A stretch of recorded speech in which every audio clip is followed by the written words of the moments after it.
Hello everyone, mayam bukurum jari. Ngasi ki mathel se kobi thamchetmai ga nga ga thongjarake do nga sina koi gi bao haiba nga do nebako. Aduga injang mathel si ga koi gi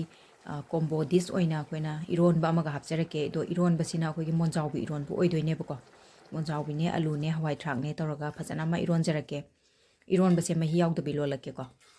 Ado mayam injang mathel se loidi loisala abani ko. Ado aroiba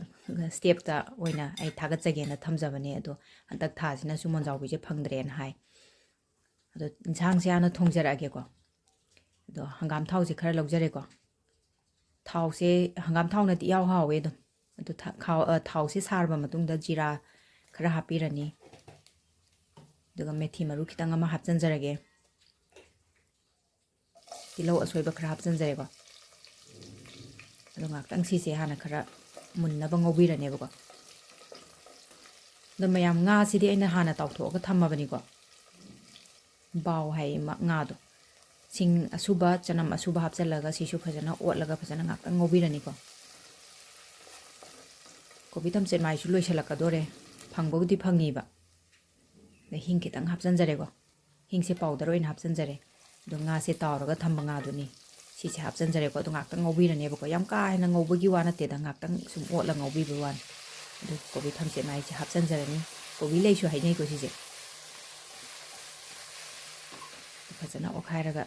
ngawrba matungda hawai thrak akhokpa khara alu khara hapchalani khamena simba kitang soira hapjan jare duga machu morok thum machu powder si sing se hapchalaga ngaktang phajana ngobirane ko do morok atek pa se manam nungsina ba kitang soiraga hapjan jare ko dugo otlaga ngaktang ngobirase kobi thamchetmai se dum sidati dum phangi Manipuri di phangi bra phangdabra khangdi kamai tawrabano irang mai mata siga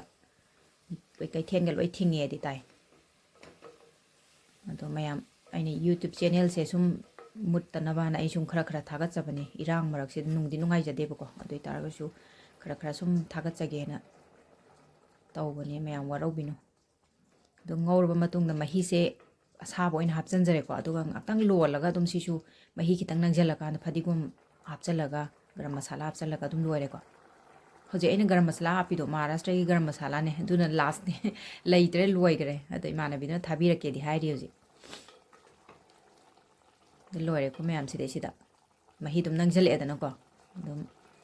de phadigum khara saisalaga sim loire ado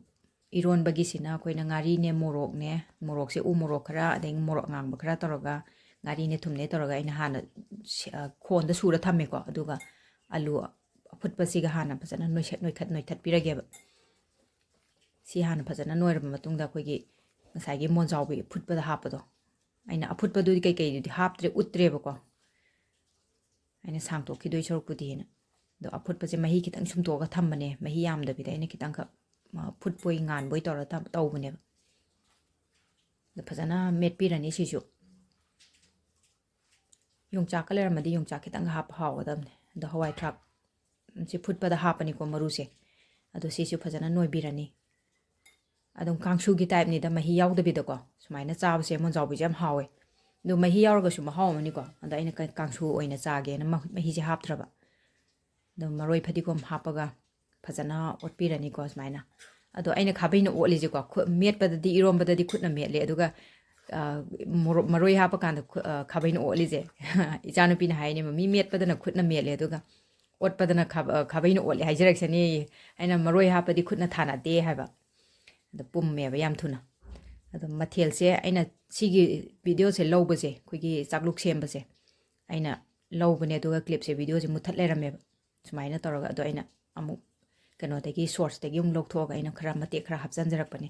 ado mayam aigi mathel se kamai tawge habidusu haibiramo aduga anoba channel aigi channel se phangbiba thengnabi ba yaraga di subscribe amasung like amamamtang nambiramo mayam kobi thamchetmai ga nga ga pambiba Monshaobi Eronba chaningba yawbiraga di aduga support amamamtang oina like amamamtang nambiramo support tawbiba oina ko